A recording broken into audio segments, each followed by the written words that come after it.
In this video, we're going to make our books list component the main page of our application.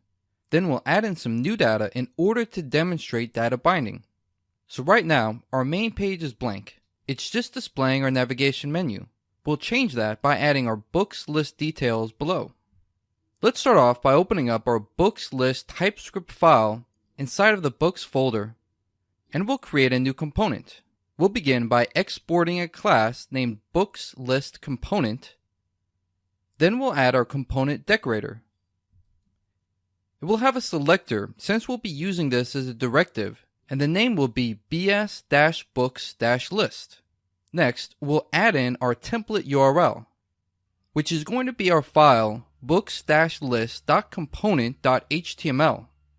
And since we're referencing another file, we need to also set our module ID as module.id. Next, we'll import component from Angular Core. And with our component set up, all we have to do now is add it to our app module file. So let's open up our app.module.ts file and include our component inside of our declarations. And then we just need to add it to our list of imports. Now I'm able to use my books list component as a directive inside of my app component. So what I can do is just open up my app.component.html file and then add in my books-list selector to the bottom just like this. Now I can save these files and go back into my application. And now you should see our books list component appearing right below our navigation menu. Okay, great. We've added our books list to the main page, but we haven't yet done any kind of data binding. To start with, let's open up our books list HTML file. In here, you can see that we've hard-coded in 6 books.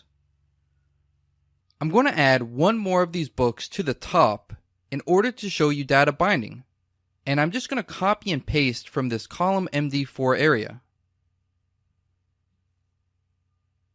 So let's now create some new data to work within our component. We'll start out by defining an image width, which is going to be a number, and set it to 100. This is going to be used for our property binding. Now let's add in a few book-specific properties. We'll start out with a book author, which is of type string, and equal to the name Tom Jones. Then book title of type string is going to be War and Peace 2. Book price, also of type string, is going to be set to $29.95. And book description of type string is a book of historical fiction. Book reviews of type number is 15. And finally, book image URL, which is of type string, and is set to the location of my image in relation to my index.html file.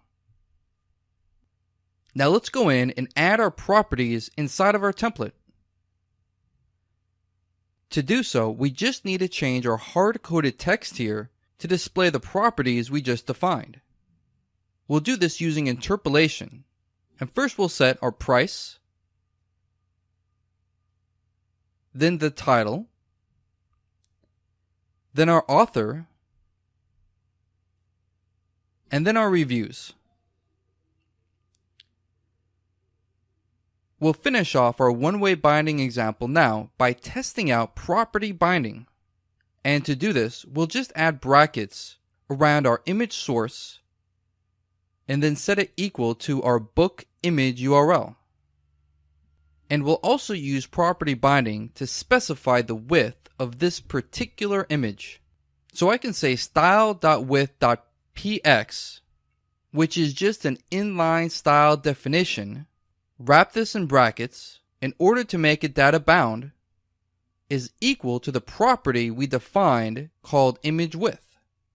Let's now save this file, and on refresh, we should see a new row with the book properties we defined, as well as our image a little bit smaller than the others since we specified it to only be 100 pixels in width.